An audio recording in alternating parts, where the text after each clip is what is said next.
Bismillahirrahmanirrahim. Assalamualaikum warahmatullahi wabarakatuh. Alhamdulillahirabbil alamin wassalatu wassalamu ala asyrafil anbiya'i wal mursalin wa ala alihi wa sahbihi ajmain. Allahumma salli ala sayyidina Muhammad wa ala ali sayyidina Muhammad wa ba'du. Alhamdulillah.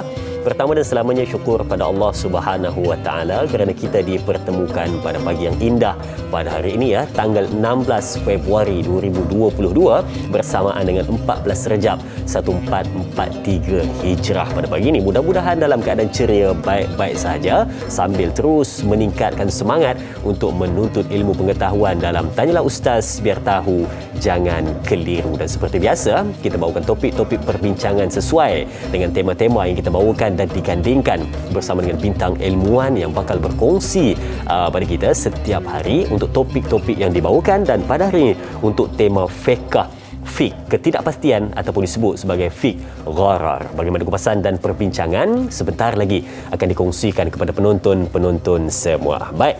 Okey, bila sebut saja tentang persoalan yang ingin ditanyakan pada hari ini, boleh pergi kedua saluran kita seperti biasa. Untuk buat panggilan boleh pergi ke 1800 88 1677 dan saya ingatkan tunggu sehingga talian dibuka. Dan seterusnya boleh pergi juga ke Facebook rasmi kita Tanyalah Ustaz TV3 untuk bertanyakan soalan di ruangan komen, dan pastikan 3 perkara soalan anda mudah difahami, ringkas dan kena pada tajuk perbincangan, dan kalau boleh satu penonton satu soalan kerana kita nak beruang juga kepada sahabat-sahabat kita yang lain untuk bertanyakan soalan. Baik, macam saya katakan tadi kita akan bersama dengan bintang ilmuwan yang kita bawakan untuk menjawab persoalan, dan hari ini kita bersama dengan di antara tokoh perbankan Islam yang terkenal di Malaysia. Kita bersama dengan Al-Fadil Ustaz Dr. Zaharuddin Abdul Rahman. Dipersilakan bersama dengan kita di studio. Apa khabar Ustaz? Baik, alhamdulillah. Baik. Saya ada tengok satu buku Ustaz tu yang wang dan anda wang dan Islam anda wang dan Islam. Jadi mungkin itu di antara yang boleh kita ketengahkan juga pada hari ini untuk kita membawakan tentang bagaimana Ustaz yang disebutkan implikasi ketidakpastian ini, dan juga apakah kesannya terhadap pelaburan Islam. Mungkin ada untuk permulaannya. Silakan. Baik, bismillahirrahmanirrahim. Assalamualaikum warahmatullahi wabarakatuh. Alhamdulillah wa bihi nasta'in wa la udwana illa 'alal zalimin. Amma ba'd. Terima kasih Da'i Azrin dan kepada seluruh penonton di mana saja anda berada. Semoga dalam keadaan sihat, baik-baik sahaja. Jadi kembali kepada persoalan topik utama kita pada hari ini, gharar iaitulah dalam terjemahan secara literal bahasa Malaysianya ketidaktentuan atau ketidakpastian. Cuma bagaimanakah gharar itu secara sepintas lalu? Jadi gharar ini ketidaktentuan di dalam melaksanakan sesuatu kontrak jual beli.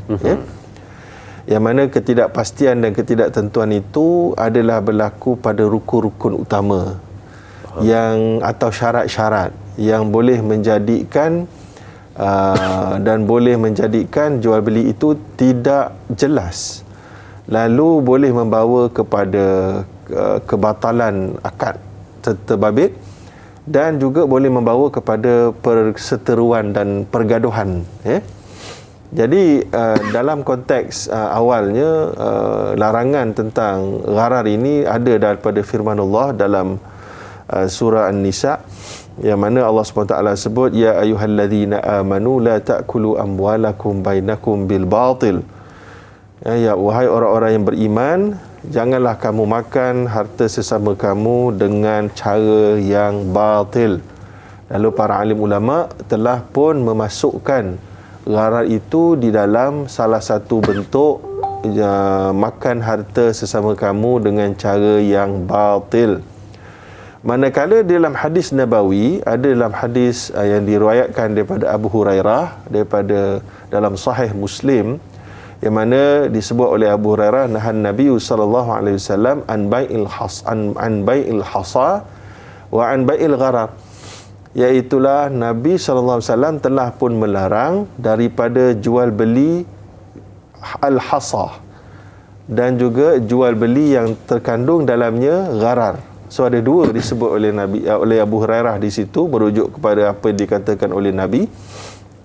Yang pertama, jual beli al-hasa, iaitulah biji-bijian, biji-biji batu kecil, yang mana pada zaman jahiliah dia ada jenis, dia ada banyak beberapa barang dekat depan. So jadi ada batu kecil, you setuju nak beli, so you baling saja, baling kat belakang ke, baling kat depan ke. Jadi batu tu jatuh pada apa saja item barangan itu, terus wajib kena belilah. Wajib kena beli. Jadi itulah namanya bai'ul hasa, yang itulah dia dilarang oleh Nabi atas kerana ia adalah suatu jual beli yang ada terkandung gharar. Malah sebahagian ulama mengatakan ada di sana unsur judi. Jadi bai'ul hasa dalam konteks semasa ni banyaklah. Antaranya the claw dekat pasar raya tu, yang kita masukkan duit, kita pun ngek kan. Ataupun itu pun tak boleh lah. Ataupun jenis pergi dekat fun fair kan. Dekat fun fair kita kok ada apa-apa jenis yang baling, lepas tu dapat something, kena kat situ kita dapat. Kalau tak kena tak dapat. Kadang-kadang kena pada benda yang kita tak mahu. Jadi begitu, pada kita dah bayar tadi, dah bayar untuk baling tu. Itu pun ada konsep perjudian lah selain daripada bai'ul hasa. Kemudian Nabi sebut tadi, ada sebut oleh Abu Hurairah tadi, itulah Nabi melarang juga jual beli yang terkandung di dalamnya gharar. Yang mana kalau ikut banyak pentakrifan para alim ulama, kita boleh simpulkan bahawa bai'ul gharar itu adalah satu jual beli yang ada ketidaktentuan, ketidakpastian pada atau ketidakpastian pada rukun dan syarat, yang boleh menyebabkan kesan selepas jual beli itu tak pasti. Jadi sama ada akan wujud ataupun tidak. Begitu. Itulah lebih kurang mukadimah kepada jual bai'ul gharar ini. Ketidakpastian dan juga ragu-ragu. Kita pun tak tahu dia punya harga dia berapa, barang dia macam mana. Jadi itu akan menimbulkan beberapa impak yang tidak baik di dalam orang kata apa, perniagaan dan juga di dalam pelaburan Islam. Baik, mungkin kita lihat persoalan ataupun soalan yang pertama di Facebook Tanyalah Ustaz dari sahabat kita Syahiralia Muhammad. Baik, kita tinjau soalannya. Assalamualaikum, katanya, soalan saya, apa hukum gharar, jenis-jenisnya, dan mengapa ia sangat penting untuk kita mengenal kaedah tersebut. Baik, terima kasih diucapkan kepada sahabat kita Syahiralia atas soalan yang ditanyakan, katanya tentang maksudnya dan juga jenis-jenis. Silakan. Baik. Jadi gharar ini secara pandangan umumnya dia boleh dipecah kepada tiga status, tiga jenis kekuatan dia. Yang pertama dinamakan al-gharar al-kathir ataupun al-fahish, iaitulah gharar yang ketidaktentuan yang banyak. Faham. Yang kedua al-gharar al-mutawassit, iaitulah yang pertengahan. Yang ketiga al-gharar al-yasir, iaitulah yang sedikit. Para alim ulama menyebut dengan jelas bahawa gharar yasir, iaitulah ketidaktentuan yang sedikit, adalah dimaafkan di dalam mana-mana jual beli. Sedikit atau banyak itu menjadi pertimbangannya adalah pada uruf juga. Jadi uruf tu maksud dia keadaan setempat. Contohnya macam kita, katalah kita beli barang dekat tol, dekat mana-mana highway, kita beli barang dalam tin lah, contohlah kan, bukan dekat tol, dekat RNR. Tol pula silap. Kita beli dekat RNR, sardin contohnya, dalam tin. Tin tu dia tak nampak dalam kan. Dia tak look sinar. So jadi bila kita beli tu, kita tengok dia punya expiry date, kita tengok dia punya ingredient, tengok dia punya ni okey, tak apa, tin tu tak bocor dan sebagainya, kita pun buat pembayaran. Kita balik rumah, kita tak nampak masa kita beli tu inti dia dalam.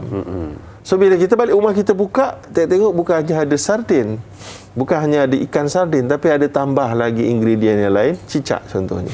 Na'udzubillah min zalik lah. Jadi kita, adakah itu gharar? Itu gharar. Tapi gharar yasir yang pertama kerana dia punya harga dia tu pada uruf adalah kecil. Faham? Jadi gharar tu boleh jadi yasir apabila harga dia itu dianggap harga yang sikit lah. Sikit itu pada majoriti lah. Sebab kalau kita kata RM5 sikit kan marah pula sebagian orang kan. Tapi maknanya ikut majoriti. RM5 tu bawah RM10 kira-kiranya sikit lah. Tapi kalau gharar itu dalam benda yang bernilai 100 ke atas, mungkin tidak boleh ditoleran lagi. Jadi itu yasir yang pertama yang boleh dimaafkan. Dan itu juga telah disebutkan oleh Imam An-Nawawi. Dia kata ajma'al muslimun, umat Islam ataupun para alim ulama telah pun bersepakat ala jawazi asya' fiha ghararun haqir. Harusnya dimaafkannya melaksanakan jual beli yang ada gharar yang kecil. Itu Imam Nawawi sebut. Dan juga disebut oleh Imam Ibnul Arabi, disebutkan oleh Imam Ibn Taymiyah dan lain-lain tentang pengecualian gharar yang kecil. Manakala gharar yang besar adalah gharar yang boleh berlaku di dalam rukun-rukun yang utama. Ada banyak bentuk dia. Saya tak pasti nak cerita sekarang kan, belum lagi. Cuma yang mana gharar yang besar ini boleh, apakah ditanya tadi, kenapa ia sangat penting untuk mengetahui? Kerana ia boleh membatalkan akad dan menjadikan pertukaran hak milik itu tidak sah. Jadi bila mana kita bertransaksi dengan gharar, maknanya satu pihak mungkin akan terzalim. Dan walaupun dia tak tahu ataupun dia belum sedar, nanti bila dia sedar, dia akan membawa kepada pergaduhan. Maka sebab itu perlu diperbaiki segera, bukan terus batal begitu. Tapi menurut dalam mazhab Hanafi boleh diperbaiki dengan segera supaya kontrak itu boleh dianggap injas, iaitulah executed dan boleh sah, valid. Yang mana kalau kita nak tengok gharar yang besar tadi ni, dia boleh berlaku pada yang pertama, pada apa yang kita namakan pada yang pertama sekali pada jenis barang sebagai contoh. Contohnya saya beli barang, tak ada sebut barang tu apa. Barang tu kursi ke, meja ke, yang itu memang jarang berlaku lah. Kalau kita beli barang biasanya kita sebut lah apa kan.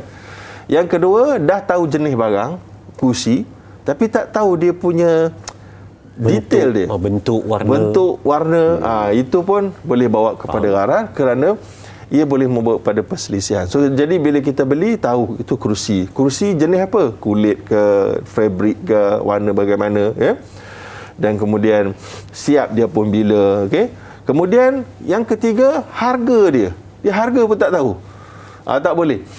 Jadi benda ni biasa tak berlaku secara meluas, kecuali dalam instrumen kewangan. Kadang-kadang dia tak tahu harga. Contohnya saya jual sofa ni dengan harga tunai RM1,000 ataupun RM2,000.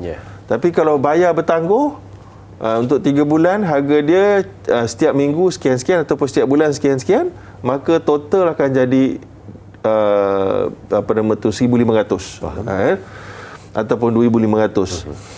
Jadi saya selaku pembeli pun kata, okey, saya sukalah skim ni, saya setuju beli. Penjual kata, okey, nak pilih mana satu? Tak apa, saya pilih dua-dua. Nanti kalau saya ada duit, saya bayar awal. Kalau tak ada duit, saya bayar lambat. Tak boleh. Itu gharar. Dia faham Dia ada kalau-kalau tu sebab dia tak ditentukan dengan tepat yang mana satu. Dia kena wajib ditentukan dengan tepat. Dia nak yang cash ke? Dia nak yang tangguh. Yang tangguh, yang berapa lama punya tangguh. Faham. Jadi bila mana dia open begitu, dia sudah jadi gharar yang besar yang boleh membatalkan akad. Baik, kemudian termasuk juga adalah delivery. Kan? Jadi kita beli delivery, kita tak tentukan, maka kalau dia adalah uruf maknanya sekali lagi menjadi adat, biasanya memang kedai perabot hantar dan harga telah termasuk di dalamnya, maka tak apa. Tapi kalau tidak, kita kena pastikan penghantaran, by bila akan sampai, kalau lambat sampai siapa yang akan urus. Jadi benda-benda macam ni dalam penjualan dan pembelian online perlu ditekankan kerana banyak penjualan dan pembelian online yang ada gharar yang besar juga sekiranya tidak ada deskripsi yang jelas oleh penjual. Gitu, wallahualam. Baik, dan mungkin kita tengok topik perbincangan kita hari ini nampak simple, tetapi sebenarnya dibahagikan kepada 3, banyak pertengahan dan juga sedikit banyak lagi kita akan kongsikan selepas ini. Jangan ke mana-mana, teruskan menonton Tanyalah Ustaz, biar tahu, jangan keliru, berehat seketika.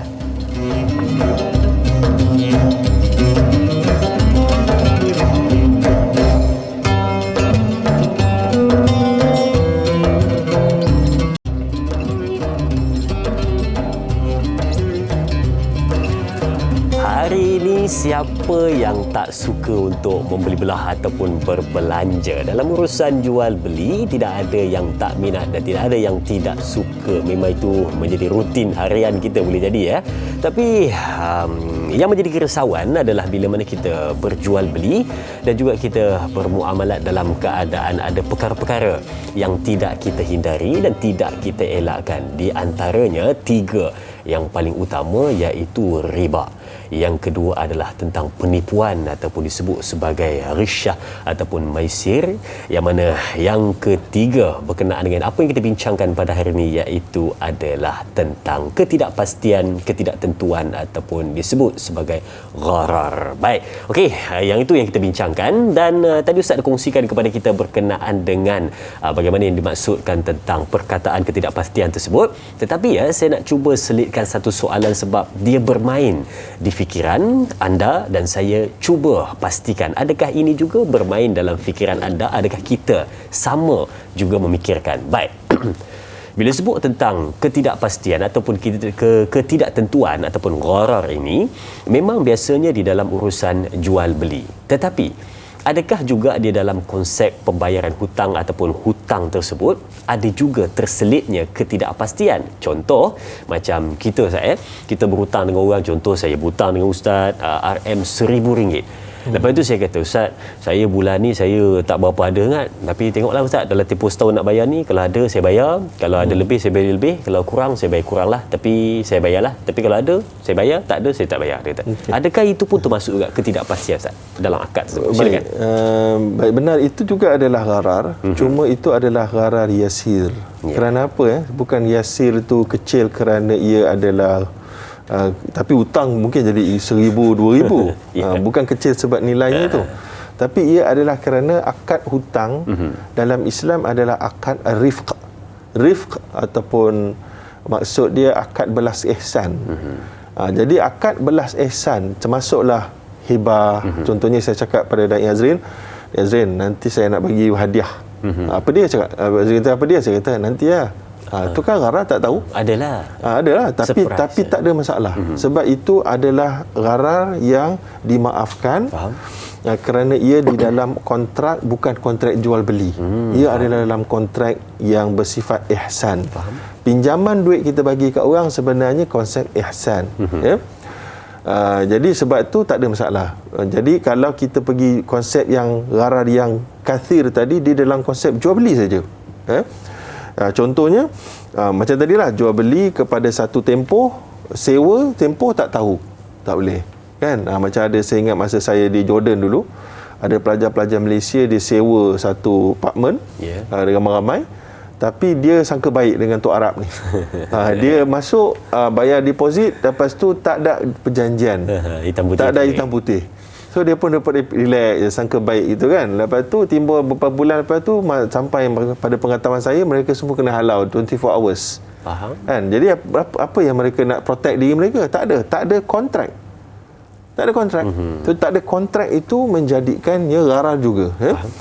Samalah juga kalau kita jual buah yang belum berputik atau pokok lagi. Nampak pokok durian ni? Saya jual buah dekat awak pokok putih pun tak ada lagi. So, jadi tak boleh juga. Itulah yang konsep yang selalu orang kata, dia beli satu kebun, tengoklah berapa berbuah ada, itu dia punyalah. Macam itu tak? Betul. Kecuali memang kalau dah ada track record yang konsisten, maka boleh dianggarkan. Tetapi kalau nak amend dia ataupun adjust dia supaya jadi harus, mesti ada klausa exit. Exit ni boleh keluar. Contohnya kalau dia jual satu kebun tadi tu, sebab 2, 3, 4 tahun lepas, 5 tahun lepas semua sekali semuanya bagus begitu-begitu.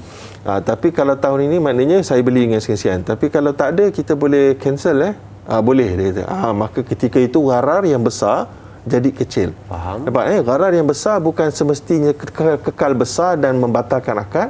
Dia boleh diuruskan sampai jadi kecil dan boleh diterima. Macam ada waranti untuk pulang balik. Apa saja barang yang kita beli walaupun ada gharar, tapi kalau ada klausa boleh pulang balik sekiranya tak. Macam contohnya beli barang atas katalog. Kan kita tengok katalog je. Macam saya ingat dulu saya pernah beli barang ikut eBay, beli jam tangan dekat eBay dekat Amerika, nampak cantik dalam gambar. Kan? Tapi bila sampai, warna dia lain. Saya pun komen kat penjual. Dia kata, "Lin, warna ni macam tak sama." Dia kata, "Tak apa, kalau you tak minat, boleh return balik, kita refund." Return balik, dapat refund. Faham. Jadi gharar di situ, beli barang atas katalog. Apabila adanya boleh bayaran semula, kalau ada percanggahan, maka hukumnya jadi gharar yang yasir. Baik, jadi itu adalah gharar yang besar dan gharar yang kecil. Kemudian gharar yang pertengahan pula apa? Yang tengah-tengah. Yang pertengahan ini adalah contoh membeli barang, membeli buah-buahan yang tak boleh dibuka lagi. Contoh kita beli kelapa. Kita boleh ada pilihan untuk buka, minum air kelapa, ataupun kita beli sebiji tak buka lagi, kita bawa di rumah. Ataupun beli durian, dalam dia punya kulit dia yang tebal tu, buka-buka tengok lah 2 butir je elok, yang lain semua tak elok. Kan? Manggis kita beli, buka-buka tengok tak elok, berkarat semua kan. So ini semua adalah gharar mutawasit yang tidak membatalkan akad, tapi diterima sebagai uruf.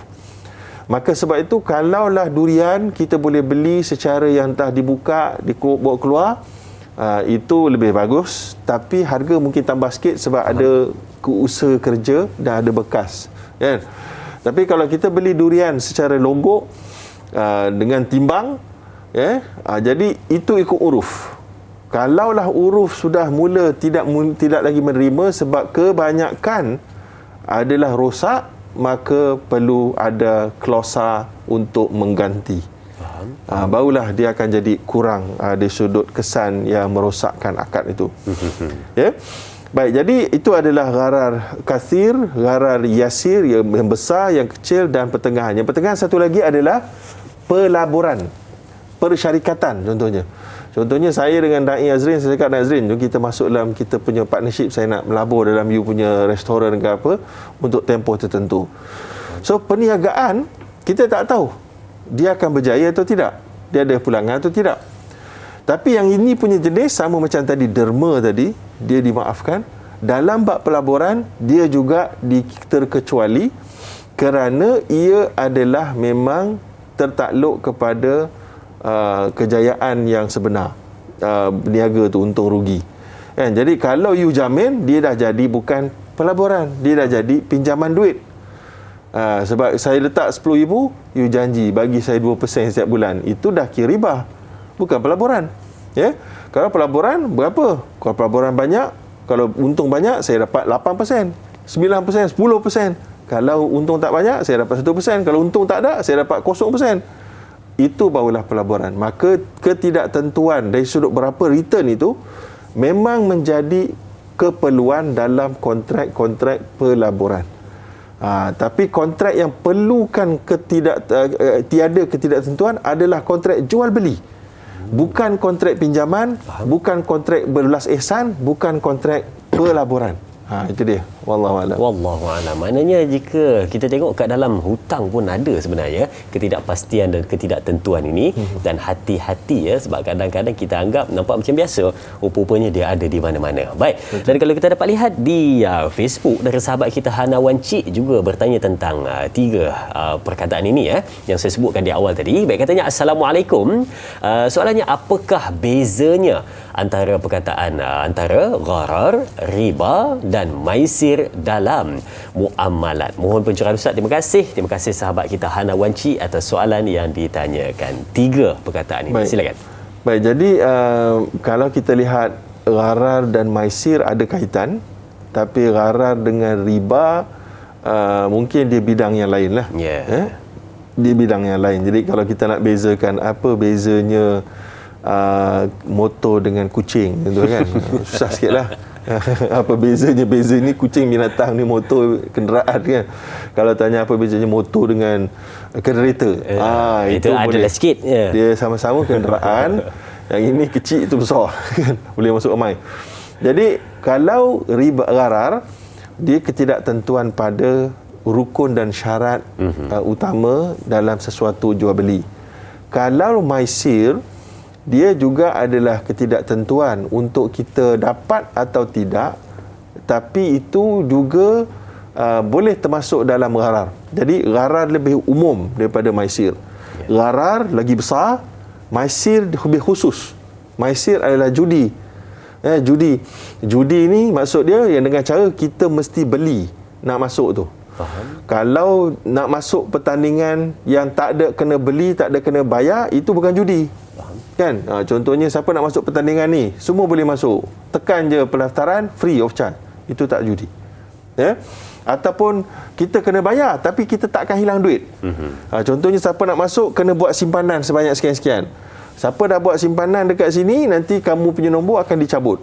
Siapa menang dapat. Kalau tak menang tak dapat dan tak rugi. Betul tak? Faham. Duit masih ada. Duit masih ada. Kalau duit tu tak ada, dia judi. Kan? Jadi macam oleh sekarang itu macam sijil simpanan premium. Contohnya kan? Dia kita masukkan, kalau kena dapat kereta, kalau tak kena tak dapat apa-apa. Duit ada. Dia tak judi, tak ada judi di situ. Jadi samalah juga macam pertandingan-pertandingan lain. Kalau ada masuk kena bayar, kemudian kita ada peluang dapat atau peluang rugi, itu gharar. So jadi semua judi ada gharar, tapi tak semua gharar itu judi. Faham. Itu poin dia. Adapun riba adalah perkara lain. Riba itu sendiri dari sudut bahasa adalah lebihan yang tidak halal, maksud dia. Kalau lebihan atau keuntungan yang halal namanya ribah, rabaha. Yang halal rabaha, yang haram raba alif. Raba alif riba, rabaha yang halal ribah. Jadi apa saja keuntungan yang diperolehi ataupun lebih masa, ini kena bincang waktu lain lah, tak boleh masuk dalam perbincangan gharar, nanti confuse. Spesifik lagi. Dia lebih spesifik, dia lebih panjang lagi. Cuma dia berbeza kerana dia adalah perbincangan tentang tarikh ataupun tempoh yang lebih ataupun jumlah yang lebih yang haram.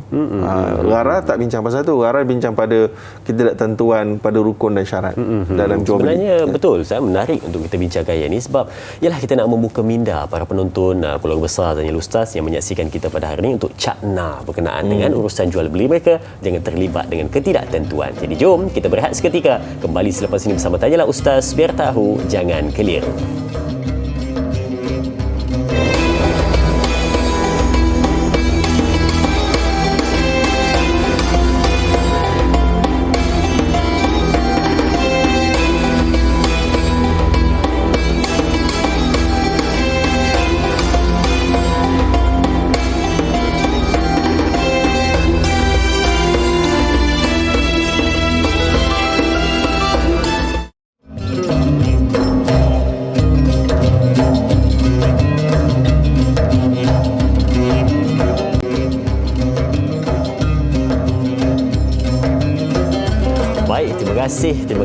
Terima kasih diucapkan kepada semua penonton yang menyaksikan kita pada ketika ini. Jadi jom bertanyakan soalan di ruangan talian kita dan juga di Facebook rasmi kita Tanyalah Ustaz TV3. Mungkin ada di antara kita pada pagi ini yang tidak berkesempatan untuk melihat di kaca TV di rumah, boleh melihat di mana anda berada menggunakan peranti anda, boleh bagi tahu kepada kawan-kawan, boleh juga menyaksikan Tanyalah Ustaz di Facebook rasmi siaran secara langsung. Jangan lupa tekan butang suka dan kongsi untuk sama-sama sebarkan kebaikan. Okey.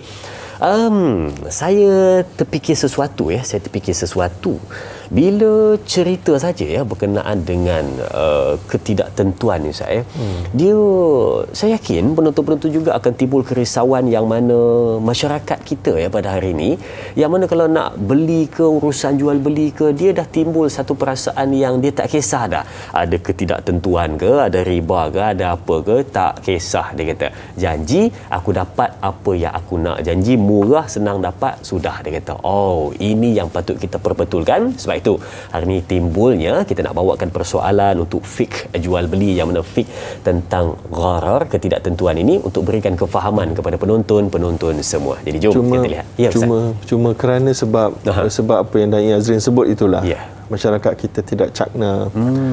Kerana itulah kita suka untuk bawakan Khalifah Umar Al-Khattab ada menyatakan la yubi'u fi suqina illa man qad tafaqahu fi din. Jangan kamu masuk jual beli dalam pasar kami kecuali kamu sudah lengkapkan diri kamu dengan perkara-perkara asas hukum hakam jual beli. Jadi itu Umar Al-Khattab mencadangkan, dan juga disebutkan tafaqahu qabla an tusawwadu. Hendaklah kamu faham tentang kepentingan hukum hakam ni sebelum kamu mempunyai kuasa kepada pemimpin, kepada diri sendiri pun kita ada kuasa ke atas duit. Kan? Jadi kalau bila kita dah buat decision, kita dah jadi decision maker, pastikan kita faham. Kerana kita tak nak masuk dalam kumpulan orang yang Nabi kata la ya'tiyanna 'alan nas zamanun la yubalil mar'u min aina akhadhal mal amin halalin amin haram. Akan datang pada satu zaman manusia pada ketika itu tidak lagi mengambil endah daripada mana sumber dia dapat harta, daripada halal atau haram.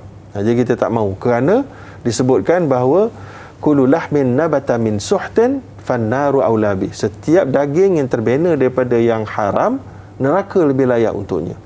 Dan dihajar oleh Nabi bahawa ketidaktentuan yang berlaku di dalam urus niaga yang kita masuk halal haramnya menyebabkan doa kita tidak mustajab. Itu sebabnya kita harap para penonton dan semua dapat sama-sama kongsi dan fahamkan betul-betul. Sebab ini sebenarnya one of the fardu ain. Faham betul. Jadi solat kita fardu ain, umrah haji kita fardu ain, kita belajar, tapi semua itu boleh tergugat apabila cara belanja adalah bersalahan dengan hukum. Sebab semuanya akan jadi terkesan kerana kita punya ibadat, kerana pendapatan dan perbelanjaan salah. Sebab itu mencari yang halal itu juga satu kewajipan ya. Kata-kata dari Sayyidina Umar tadi merentap jiwa ya. Baik, okey, jom kita lihat soalan di Facebook dari sahabat kita Ana Karnina. Soalannya, Assalamualaikum, adakah fiqh gharar perlu ada akad ijab dan qabul? Dan soalan yang kedua, adakah fiqh gharar tidak mengandungi unsur-unsur najis dan barang dilarang oleh syarak?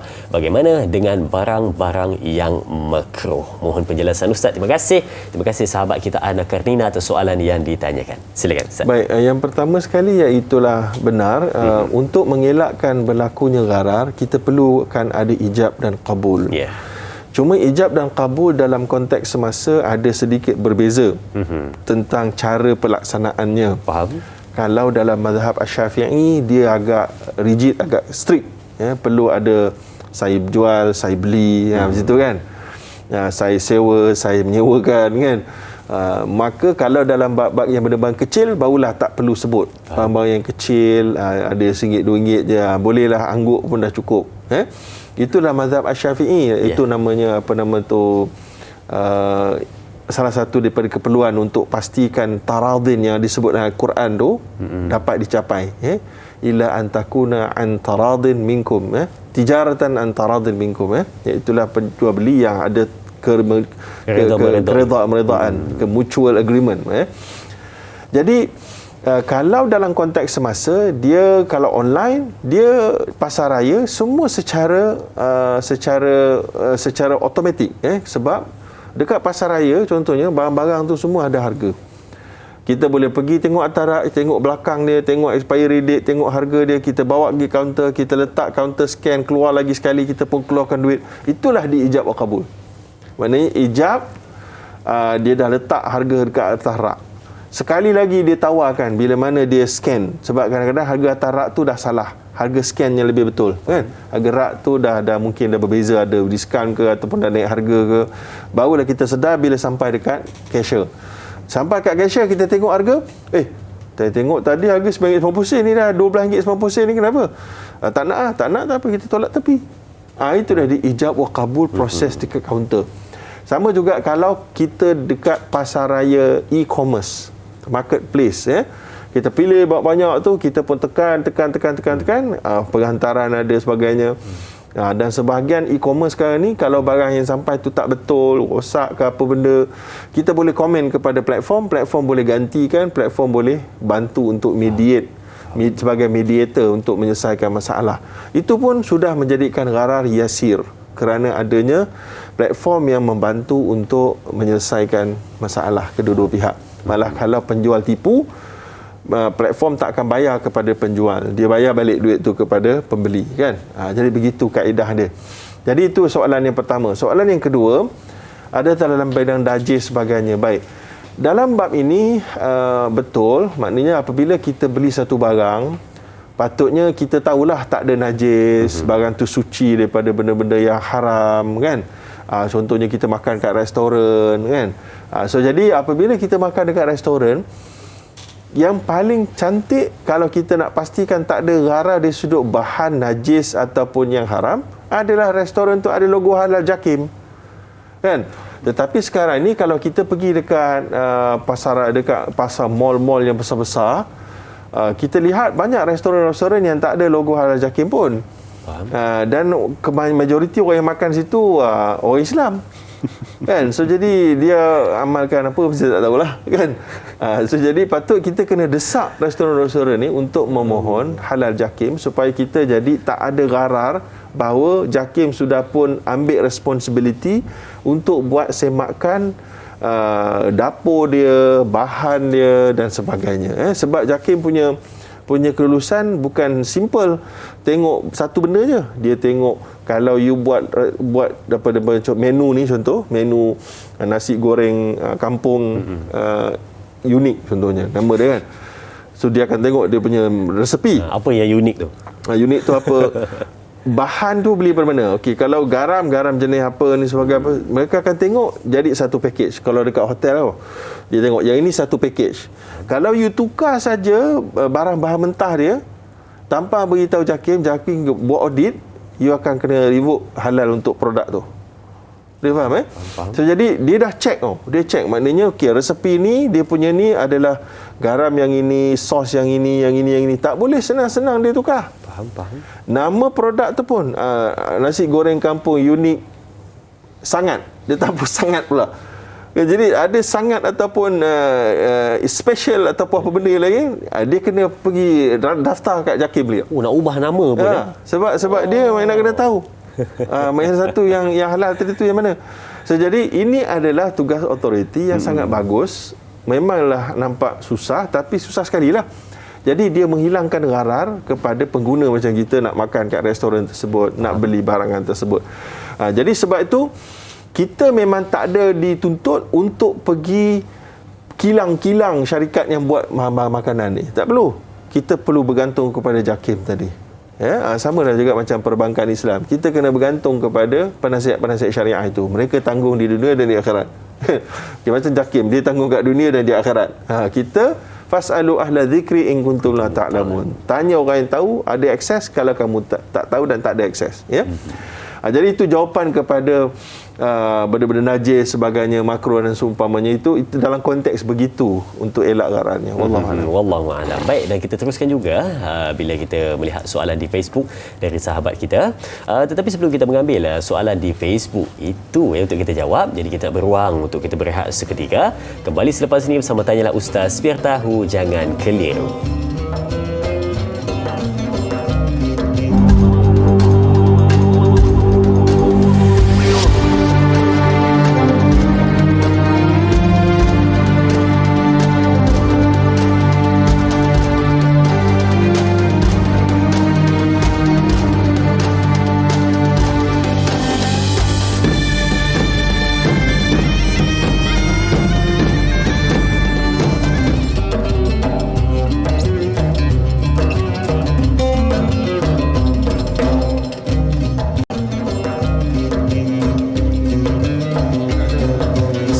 insya-Allah.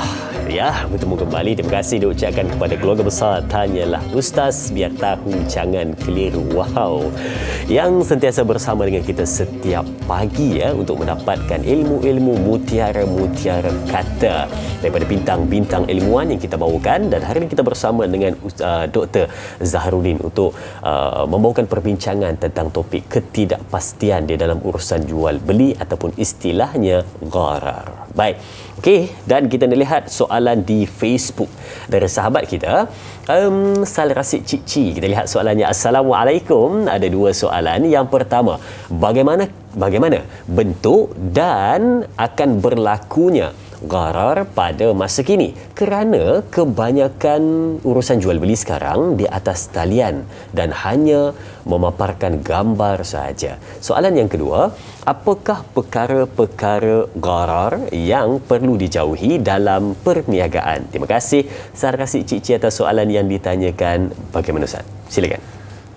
Baik, yang pertama tentang perniagaan yang hari ini banyak dibuat secara online. Jadi pada pandangan saya lihat apa yang perlu dalam perniagaan secara online ini untuk mengelakkan gharar adalah memberikan gambaran produk sejelas-jelasnya.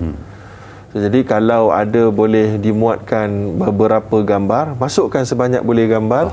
Daripada sudut depan, sudut belakang, sudut tepi, sudut bawah, sudut atas, kalau ada kalau produk tu perlukan gambaran-gambaran tu. Dan kemudian kalau selain pada gambar, kalau ada video is even better. Kalau ada lain pada tu ada ingredient, kalau ada makanan ingredient, ada logo halal atau tidak dan sebagainya perlu dijelaskan. Faham? Jadi itu ada, bila semua tu ada, Islam tak ada apa-apa masalah. Dia dibincangkan oleh Kesatuan Ulama Fiqh Sedunia bahawa hukumnya harus membeli barangan seumpama ini, khususnya kalau ada percanggahan barangan yang sampai daripada barang yang diiklankan, maka boleh dipulang semula dan mendapat pulangan duit semula.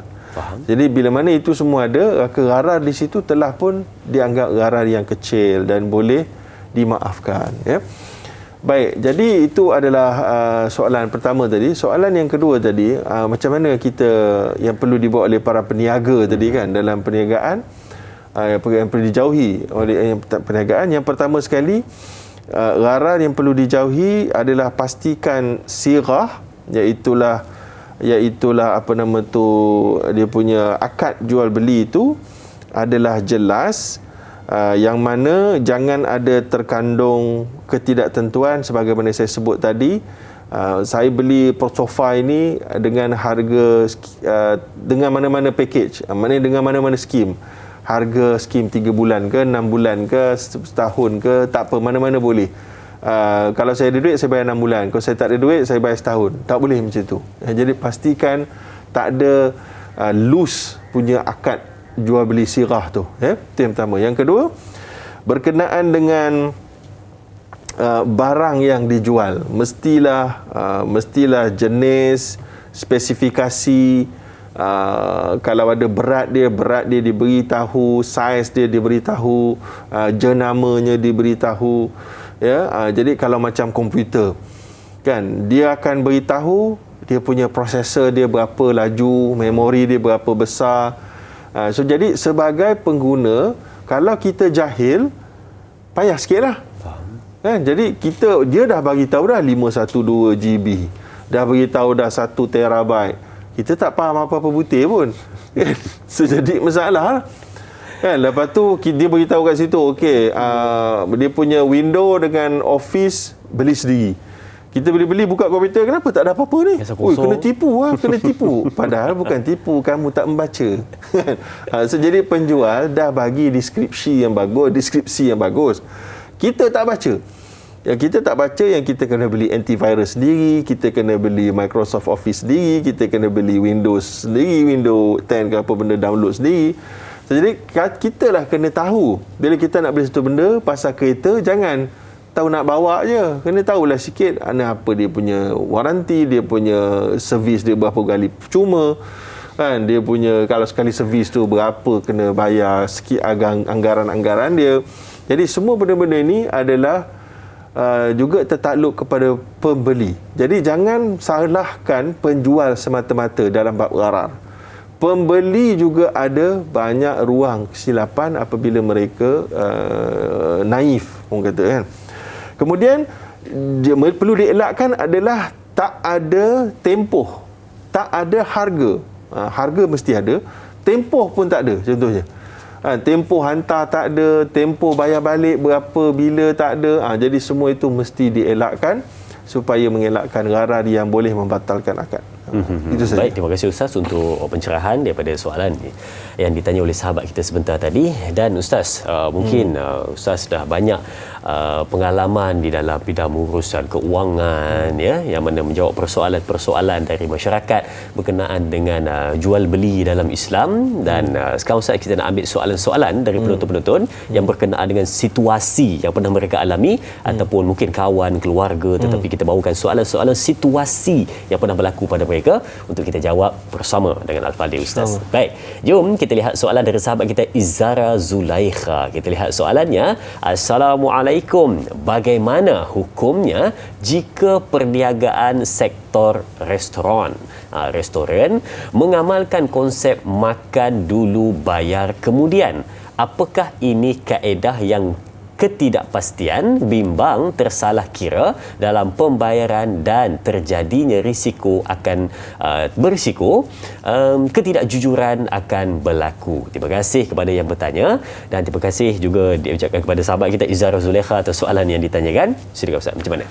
Baik, jadi soalan yang baik, kita belum cover soalan ni, jadi bagus disoalkan, iaitulah konsep makan dulu bayar kemudian, ataupun saya suka nak ni juga pre-order contohnya macam barang online kan. Kita jawab kejap lagi, kita jawab ni dulu. Sebenarnya konsep makan dulu bayar kemudian ini memang ada gharar.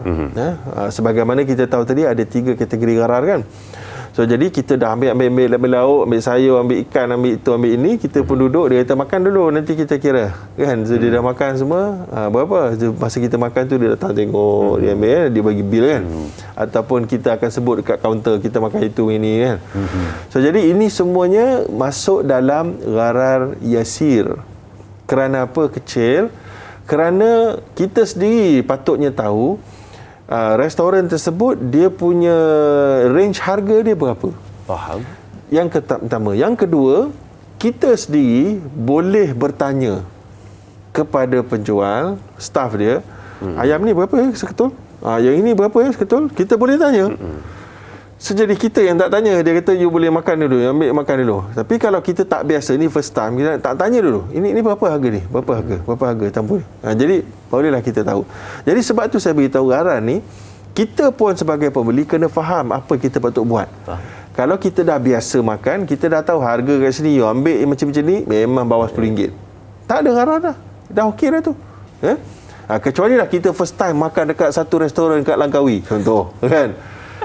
First time saya nak ikan itu kan, nak ikan itu berapa harga, katalah contoh dia makan je dulu, tak ada masalah, okey, kita pun ingatkan harga RM20, tengok RM1,200. Ingatkan macam kat Gombak silap lah.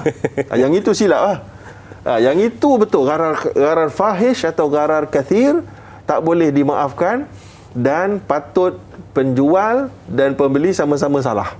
Bukan penjual saja salah, pembeli pun salah. Patutnya kena tahu di tempat yang luar biasa, you kena, yang belum biasa, you kena tanya dulu. Faham.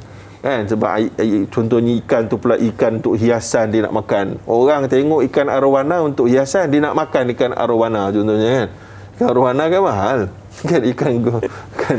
Dia kena tu, dia kena tanya dulu. Alright. Baik, jadi sama saya nak tambah sikit daripada soalan tadi tu, sama juga dengan pre-order.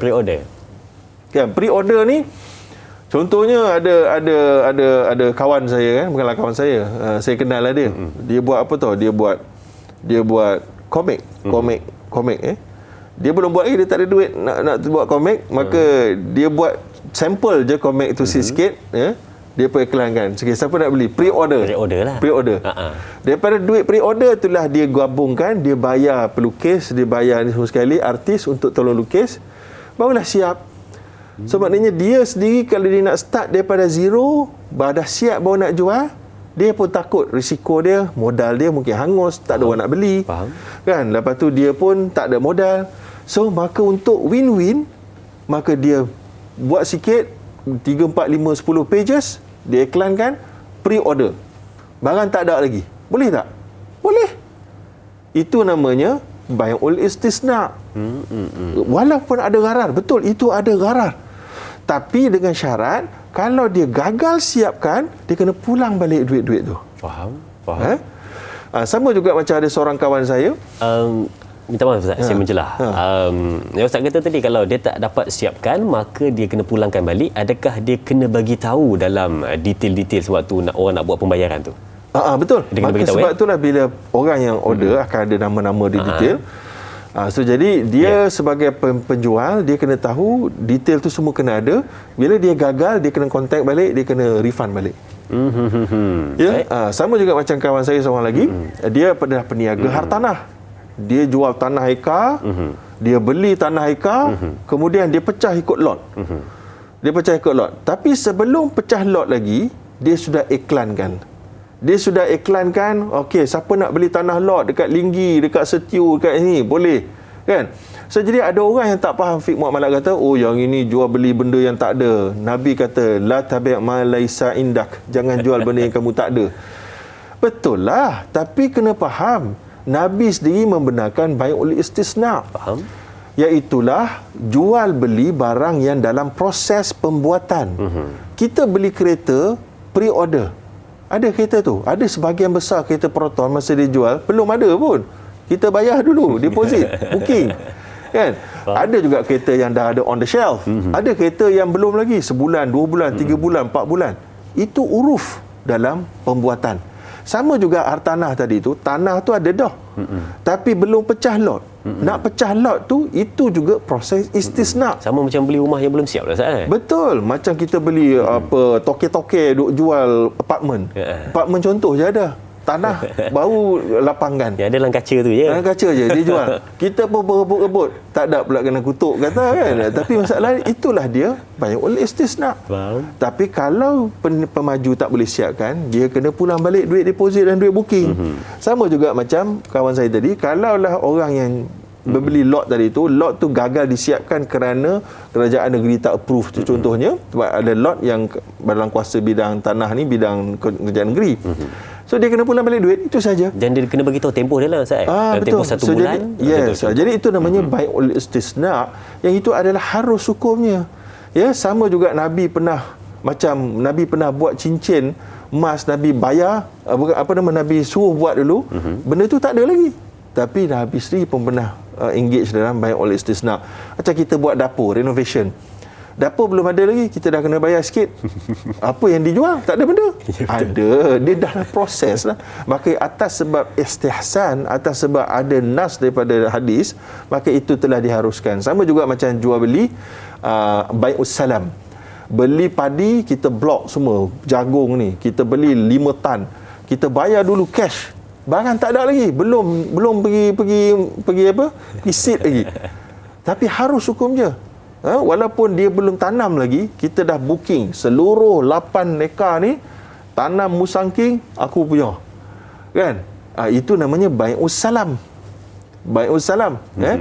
Tapi ada syarat-syarat dia. Kalaulah pada tarikh tempoh dia kena serahkan tu tak ada, mesti dia boleh cari dekat pasaran yang sama nilainya. Kalau tak ada juga, kena refund. Baik, macam itu punya Ustaz. Baik, jadi kita faham satu benda pada hari ini, yang mana dia ada dalam setiap keadaan, tetapi perlu berhati-hati dan kena tahu bagaimana cara untuk memahaminya. Baik, sedang menonton dan Ustaz, kita berakhir di sini dahulu di TV3, sambungan 30 minit di TV9. Teruskan menonton Tanyalah Ustaz, biar tahu, jangan keliru. Kembali seketika nanti.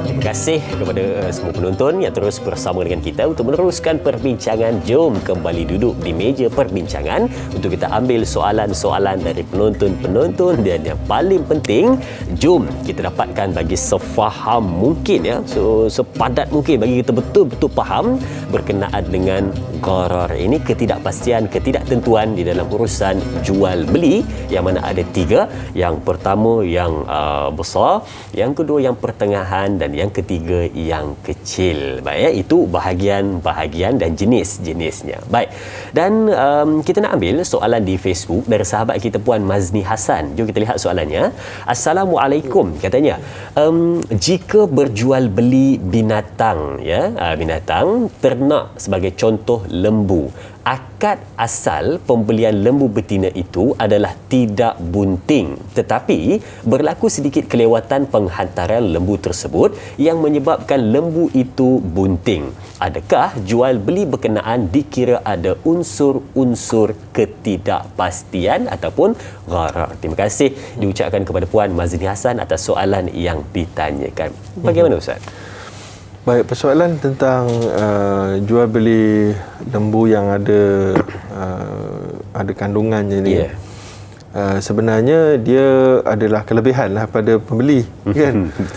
Dalam kitab-kitab fiqh disebut tentang jual anak dalam kandungan. Yang itu yang gharar. Contoh lembu tu bunting. Okey, saya jual anak lembu ni. Belum keluar lagi. Mak dia tak jual. Mak dia tak jual. Jual anak dia dalam jual anak. Jual anak dia tak boleh. Faham? Sebab itu adalah gharar yang besar. Sebab mungkin dia keluar mati. Faham? Dan sebagainya. Tapi kalau dia jual mak dia, itu maknanya dia jual asalatan, itu boleh, yang inti termasuk. Maknanya anak termasuk. Faham? Anak tu jadi secondary, maka okey. Tapi kalau dia jadi primary, tak boleh. Faham? Primary yang utama. Yang utama mak dia. Mak dia dah ada, okey. Kan? Jadi boleh. Sama juga macam pokok. Saya jual pokok ni dengan apa-apa buah yang akan berputik ataupun yang tumbuh ni. Itu tak boleh? apa? Tak apa, sebab dia jual pokok. Faham? Tapi kalau dia jual buah-buah yang belum tumbuh, pokok tak jual. Gharar. Tak boleh. Sama je macam tadi. So, jadi kalau dalam kes tadi tu, kalau dia tempah lembu yang tidak bunting, dapat lembu yang bunting, dia patut bersyukur, satu, kerana dia dapat lebih nanti. Betul. Tapi mungkin juga dia tak nak bersyukur sebab dia kata saya memang tak nak lembu bunting sebab susah nak jaga. Mungkin. Mungkin sebab saya tak ready nak sambut pula baby lembu ni pula kan. Jadi saya nak ada tujuan khas lembu ni. Contoh kan. So, jadi kalau begitu, maka berlakulah bukan gharar tapi perubahan dari sudut spesifikasi yang diorder dengan yang sampai. Ketika itu dia boleh untuk tidak menerima, iaitu dinamakan khiyar lah dalam Islam, khiyar iaitu dia ada option untuk laksanakan kontrak ataupun untuk membatalkan kontrak ataupun adjust harga. Jadi kamu bagi lembu yang bunting dia kurang sikit, boleh itu boleh ini contoh, so jadi jual murah sikit, boleh. Tapi owner penjual kata saya bukan nak jual murah sikit, saya jual mahal sikit lah supaya dapat 2 ekor nanti. Tapi walaupun saya mungkin akan dapat 2 ekor, tapi saya tak ada masa untuk urus anak lembu ni. Nanti dia makan banyak, saya pun tak cukup bajet nak bagi dia makan banyak sebab ada anak sekali. Contoh kan. So jadi you kena bincang, nego lah. Sebab yang penting owner sudah beri barang yang tak ikut spek, maka berhaklah pembeli untuk membatalkan ataupun nego apa harga jadi turun dan sebagainya. Wallahu a'lam. Baik, itu persoalan tentang jual ibunya dapat anak yang dalam kandungan. Okey. Baik. Saya nak bagi satu contoh situasi ya kepada penonton dan juga kepada Al-Fadhil Doktor. Saya ni saya ni ada jual jam tangan, Ustaz. Saya jual jam tangan ya. Jangan penonton-penonton tanya pula jam apa, dia kata ini contoh ini contoh. Saya jual jam tangan. Lepas tu saya ni setiap malam saya akan buat live di Facebook yang mana saya nak lelong jam tangan saya. Okey. So, malam ni saya lelong yang jenis A, esok jenis B, okey. Setiap malam saya akan buat lelongan di Facebook. Jadi saya buka, saya live, lepas tu saya letak tempoh masa 5 minit. Saya kata okey, saya nak lelong jam ini, okey. Saya buka starting price dia, harga asal, harga mula dengan RM50. Jadi siapa yang bida paling tinggi, habis 5 minit dia yang dapatlah. Jadi kita pun tak tahu berapa harga yang terakhir untuk mereka beli. Jadi ini lelong punya proses ini, adakah juga ada unsur-unsur gharar ketidakpastian yang tidak dibenarkan? Ustaz, silakan. Baik. Sebagaimana saya sebut tadi, gharar dia ada beberapa avenues, beberapa sudut. Kalau lelong nak dikatakan gharar, sudah tentu dia ada gharar. Tapi gharar dimaafkan ataupun tidak? Gharar apa yang dia disebutkan tadi adalah gharar pada harga. Iaitulah harga start RM50 yang dapat tak tahu berapa. Ini tidak ada masalah dari sudut Islam. Faham. Kerana sewaktu akad nanti harga akan diketahui. Iaitulah harga open 50, tapi orang bid 52, 53, 55, 60, 80, 80, 80, 80. Okey, stop 80. Kan ada harga tu? Faham. Harganya ada pada di hujung. Maka apabila dia ada, maka tidak ada gharar di situ. Cuma gharar dalam bab lelong ini ada berlaku dalam konteks spek barang itu. Kalau jam tadi spesifikasi diberitahu dengan jelas, tak ada masalah. Tapi yang saya rujuk hari ini adalah lelong rumah. Dalam praktis lelong rumah, banyak berlaku rumah yang dilelong, dia ada maklumat, ada gambar. Pembida-pembida boleh mungkin pergi melawat, saya tak tahu. Tapi kebiasaannya rumah itu kunci. Bila rumah kunci dan tidak ada maklumat yang cukup tentang bil tertunggak atau saman cukai pintu tak bayar dan sebagainya, yang bila mana pembida menang, dia kena bayar semua tu. Mungkin dia tak boleh masuk rumah, tangga rupanya dah runtuh, bilik bocor, talian pipe semua pecah, tak boleh masuk. Maka itu gharar yang besar. Maka sebab itu saya beritahu kepada rakan-rakan yang pernah saya kenal aktif dalam membeli rumah lelong, properti yang lelong, dekat situ ada problem dalam you punya bisnes. Sebab tak diketahui dengan jelas. Kalau di tempat-tempat lain, kalau boleh dibenarkan melawat tengok betul-betul, okey. Macam ada, saya ingat tengok ada satu rancangan televisyen, dia lelongkan satu locker room. Dia ada satu tempat simpanan macam locker, macam ruang kedai tu. Ada orang dah tinggalkan lama, so jadi owner nak jual. So tapi boleh buka sekejap saja. Boleh buka sekejap, tengok macam ni, tak boleh nak korek-korek. Tengok-tengok macam ni je. Kan? Tengok almari tak tahu, kadang-kadang buka ada emas ke tak ada ke tak tahu. So tutup balik, lelong.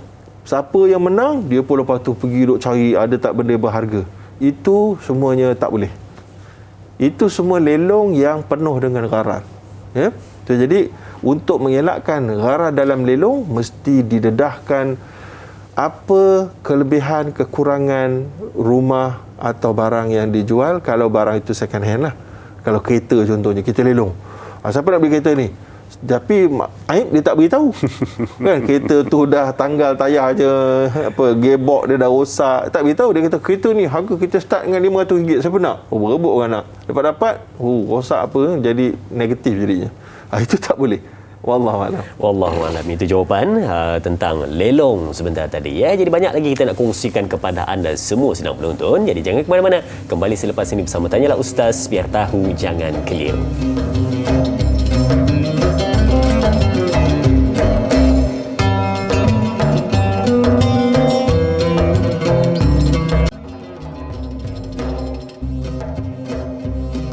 Baik, kita bersama kembali untuk meneruskan perbincangan dan banyak sebenarnya soalan-soalan dari penonton-penonton untuk kita jawab pada hari ini, yang mana kita nak berikan kefahaman berkenaan dengan persoalan-persoalan tentang gharar ketidakpastian di dalam jual beli. Baik, kita nak tinjau soalan di Facebook Tanyalah Ustaz untuk kita buat pencerahannya ya. Dari sahabat kita Puan Rahimah Saud, kita lihat soalannya. Baik, ada dua soalan. Yang pertama katanya, Assalamualaikum, adakah boleh berlaku gharar apabila seorang mengambil insurans atau plan takaful tanpa meneliti syarat-syarat dan terma kerana percaya kepada wakil takaful dan insurans tersebut? Soalan yang kedua, apabila seorang lelaki masuk meminang seorang wanita yang telah pun bertunang, adakah keadaan itu dikira gharar? Ya, terima kasih diucapkan kepada Puan Rahimah Saud atas soalan yang ditanyakan. Silakan Ustaz, dua soalan. Baik, soalan yang baik. Soalan yang pertama tentang mengambil pelan takaful atau insurans. Jadi yang pertama sekali, insurans memang mengandungi gharar yang besar, insurans konvensional. Sama ada meneliti syarat atau tidak meneliti syarat dan terma, insurans konvensional tetap menjadi diharamkan. Demikian adalah keputusan Majlis Fatwa Kebangsaan Malaysia. Yang mana kalau ada sesiapa yang ambil insurans nyawa, ada kematian, menurut fatwa kebangsaan tak boleh ambil, beneficiaries ataupun ahli kewaris tu tak boleh ambil pun wang pampasan daripada insurans kecuali modal yang dibayar setiap bulan tu sahaja. Yang baki yang lain semua tak boleh ambil sebab dia dianggap wang judi. Jadi atas sebab itu kena wajib tukar kepada takaful. Ya, takaful dia dah ubah kaedah dia dan telah pun disahkan oleh penasihat syariah, syarikat terbabit dan juga Bank Negara Malaysia.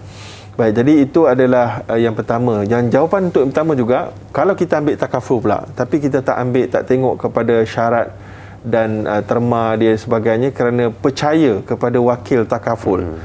Jadi dah kata percaya, maknanya kita dah wakilkan kepada dia.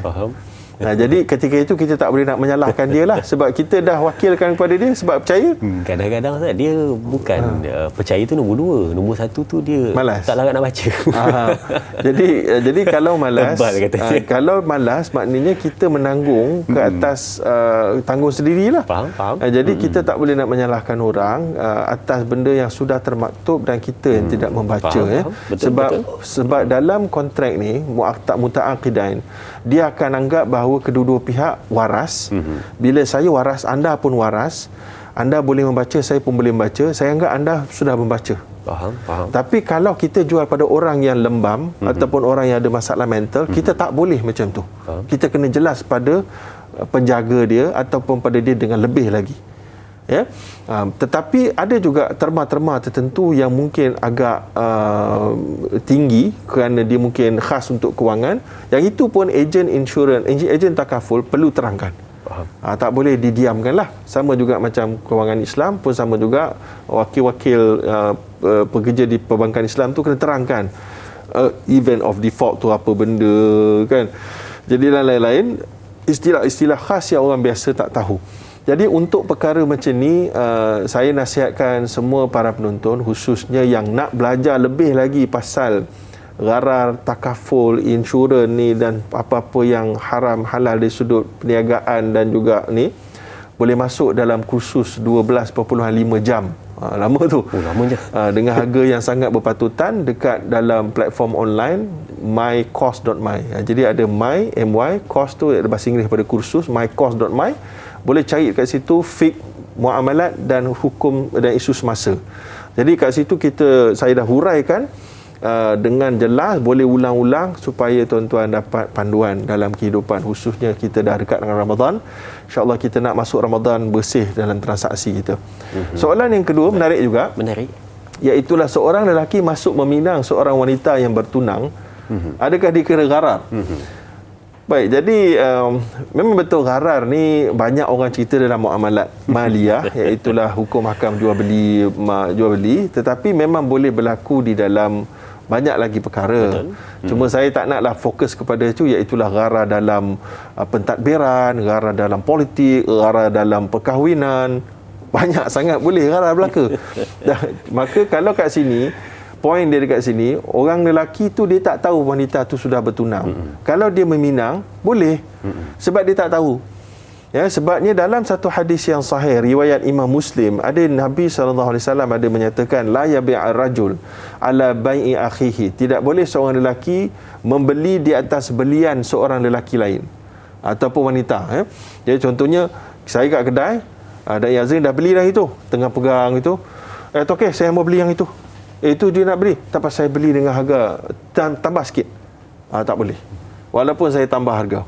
Ya, walaupun itu selalu berlaku. Saya pun pernah kena. Saya ingat saya pergi Qatar dulu. Masa saya nak balik tu, tengok tiket saya tu tak ada dalam senarai, dalam sistem.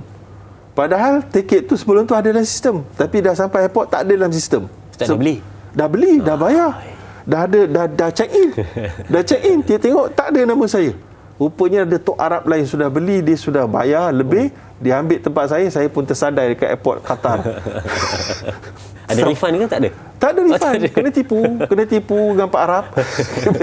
Proses kan. So jadi kena beli, kena duduk airport sampai besok pagi tu boleh beli tiket baru, kena bayar pula. Jadi teruk-teruk. Jadi itu maksudnya beli di atas belian orang lain, tak boleh. Dan wala yakhtub ala khitbati akhihi illa an ya'zana lah. Tak boleh kita meminang seorang wanita yang sudah bertunang atau sudah dipinang kecuali diizinkan oleh orang yang sudah meminang tu. Contohnya tunang dia kata, ya aku nak minang dia. Tu tunang tu, aku punya tunang tu. Kau berani aku berani. Kau benar tak? Try kau berani. Dia kata, try lah kalau berani. Dia dah tunang aku, dia memang suka kat aku je. Kau kata kau berani, try dapat habis kan. Jadi siapa suruh benar kan? Jadi kalau kamu dah benar kan, maka boleh. Tapi kalau tak tahu, tak ada masalah. Wallahu a'lam. Wallahu a'lam. Dan Ustaz, tadi saya ada tangkap Ustaz ada sebut perkataan Ramadan Masuk Ramadan, pastikan kita bersih daripada sudut kita punya amalan, keuangan kita semua kan. Raya pun dah nak dekat Ustaz. Tu dia Ramadan tak sampai raya dah. Tapi soalan tu berkenaan dengan raya lah. Tapi hari dah 14 Rejab, tu Syakban, Ramadan orang dah start dah sekarang buat promosi untuk kuih raya Ustaz. Dia dah start dah buat promosi kuih raya, nak jual kuih raya ni tu kan. Dia dah ambil pre-order dah. Kita ambil balik soalan tadi, pre-order tadi, dia dah buat pre-order. Dan dia ceritalah kuih raya ni sedap, video, iklan apa semua kan. Tetapi bila kata orang tu, saya nak rasa boleh tak? Dia kata, rasa tak boleh. Dia kata, saya pun cuba cerita macam mana je, nanti terus beli, siap saya terus bagilah. Ada tester? Tak ada, dia kata. Jadi macam ini Ustaz, boleh ataupun tidak? Gharar ataupun tidak Ustaz? Silakan. Okey, menarik soalannya. Pre-order kuih raya hukumnya harus. Sebabnya macam saya beritahu tadi, kisah pasal jual lot tanah ataupun jual barang hasil pertanian ataupun kontraktor jual rumah ataupun jual renovation, semua tu benda tu belum ada. Tapi telah diberikan rukhsah dalam Islam oleh Nabi sendiri kepada dalam bab jual istisna dan jual as-salam. So jadi kedua-duanya tu boleh. Jadi pre-order dalam konteks ni adalah mesti orang yang membuat tu, manufacture tu, dia akan ambil duit sebahagian mungkin kan, dia akan buat. Tapi dia tanyakan tadi soalan yang agak luar biasa sikit, iaitulah kalau rasa dia tak sesedap yang dicakap. Betul. Itu yang payah sikit nak. Sebab sedap tak sedap ni dia agak subjektif. Subjektif. Ada orang yang kata sedap. Tak sedap lah apa benda sedap gini kan. So jadi susah. Jadi kalau majoriti anggap rasa dia tu adalah normal, maka hukumnya adalah sah. Hukumnya adalah sah sebab dia adalah boleh dimakan dan rasanya taklah macam biskut yaya contohnya. Kan saya ingat kan. Jadi maka boleh. Kalau rasa dia tu boleh makan, then it's okay. Jadi dia telah harus hukumnya. Jadi dia tak, sebab subjektif rasa tu. Wallahu a'lam. Baik, itu jawapan bagi mereka yang ingin menjual kuih raya untuk pre-order, tak ada masalah.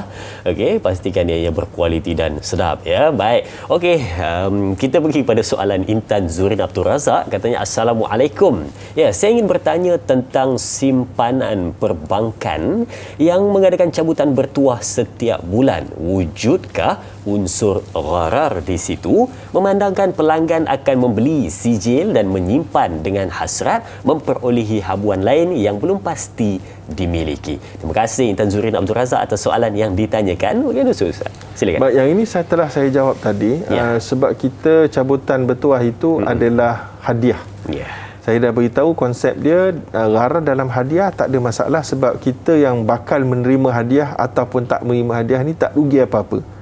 Jadi macam yang dinyatakan tadi, simpanan perbankan tadi tu, dia ada cabutan bertuah setiap bulan. Kalau kita tak kena pun, kita tak ada rugi apa-apa. Maka ketika itu tidak ada apa-apa masalah gharar di situ. Wallahu a'lam. Tidak ada apa-apa masalah. Dan kalau kita tak dapat pun cabutan bertuah, tetap duit tu masih ada di situ saya. Baik. Seterusnya dari sahabat kita Nur Dahlia Biru juga bertanyakan soalan. Assalamualaikum.